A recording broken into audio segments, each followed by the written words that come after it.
பஞ்சாப்ல வந்து ட்ரெயினில் ட்ராவல் பண்ணுறது தான் பெஸ்ட்டு. வேச்செல்லாம் கேட்டு பஸ் ஏறினீங்க வச்சுக்கோ.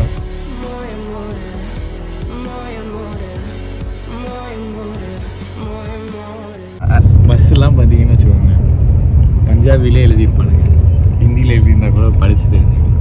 எங்கே போவோம் என்ன ஏதுன்னு தெரியாது. மக்களே இப்போ மோகா வந்துட்டோம். இங்கேருந்து இன்னும் ஒரு 55 கிலோமீட்டர் போகணும் ஃபிரோஸ்பூருக்கு. போகிறோம், போயிட்டு பாகிஸ்தான்காரங்களை இன்னைக்கு பார்க்குறோம். பார்த்து அதில் ஆடவங்க ஒரு பொண்ணை தூக்குறோம். கண்ணா லட்டு திங்க ஆசையா வீடியோவில் போட்டுறாங்க. மோகால இருக்கோம். பஸ் எல்லாம் இந்த நம்ம ஊர்ல கன்னியாகுமரி சைட்லாம் போனா எப்படி இருக்குமோ அந்த மாதிரி இருக்கு. Vinay, how was this place? We are no, say the truth.